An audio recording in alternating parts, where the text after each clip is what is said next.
আসসালামু আলাইকুম। আপনারা সবাই কেমন আছেন? ভালো আছেন নি? আমরা আছি এই মুহূর্তে সাদাপাত্তর নামক জায়গায়। আপনারা দেখতে পাররা ইন্ডিয়ার পার্শ্ববর্তী বাংলাদেশের সীমানা।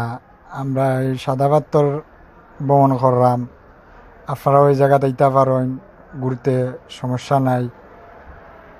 এখানে ইন্ডিয়ার সাইনবোর্ড মারা আছে। ইন্ডিয়ার সাইনবোর্ড হয়ে গেলে যেতে পারত না, বাংলাদেশের ভিতরে থাকতে হইব। তো যারা যারা আবার ইচ্ছুক আপনারা এই জায়গায় যেতে পারেন। এইখানে নৌকা ভাড়া মাত্র 800 টাকা। প্রতি নৌকায় থাকবেন 10 জন করে।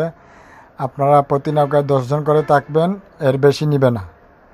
তো আপনারা যারা যারা আসার ইচ্ছুক এখানে আসতে পারেন। খুব সুন্দর একটি জায়গা, খুব মরুভূমির মতো একটি জায়গা। এখানে বর্ষাকালে কিন্তু এখানে বরাট পানি থাকে। আর এই যে ইন্ডিয়ার পাশাপাশি এই জায়গাটা খুব সুন্দর একটা জায়গা। সামনে গেলে আমরা পাবো যে অনেক সুন্দর সুন্দর পাথর। সামনে গেলে পাবো অনেক সুন্দর সুন্দর পাথর। এখানে পানির স্রোত খুব বেশি। আপনারা কেয়ারফুল।